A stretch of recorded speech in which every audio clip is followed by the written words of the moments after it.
Бүгін біз сіздермен осындай үлпілдеген әрі дәмді пирожки жасаймыз.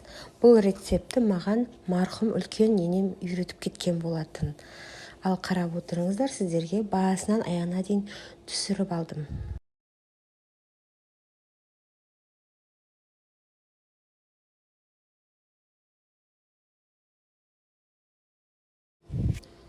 Ыдысымызға жылы сүт, жылы су, 1 қасық шекер, 1 қасық тұз, 2 қасық дрожж, 1 қасық қаймақ және де 1 үлкен қасық шемішке май салып жақсылап араластырып аламыз.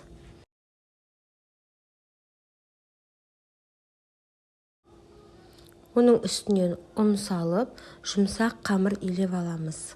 Қолға қатты жабыспайтын жұмсақ қамыр илейміз. Оны бетін жауып, көтерілгенше қойып қоямыз. Енді начинкасын дайындаймыз. Піскен күріштің үстіне 3 штук қайнатылған жұмыртқаны осылай 4-1-леп турап саламыз. Оның үстінен осылай көк пиязды алып, оны да турап саламыз.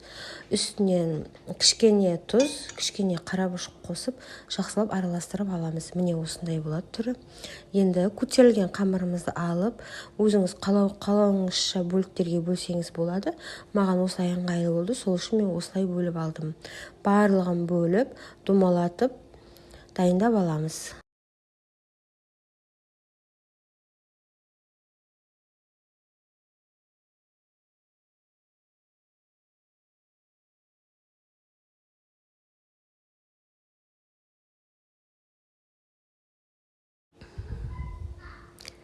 Дайын болған қамырымызға ортасына начинкасын салып дайындаймыз. Барлығына молынан салсаңыздар болады. Дәмді болады молынан салсаңыздар. Бұл картоппен, немесе фаршпен емес, осындай начинкамен бұның дәмі енді ерекше. Менің әжем ылғи да осындай жасайтын, жасап беретін. Ол кісі маған орыстардан үйрендім, орыс подружкаларым көп болған деп айтатын. Соны маған қатты ұнап, содан бері әлі жасаймын.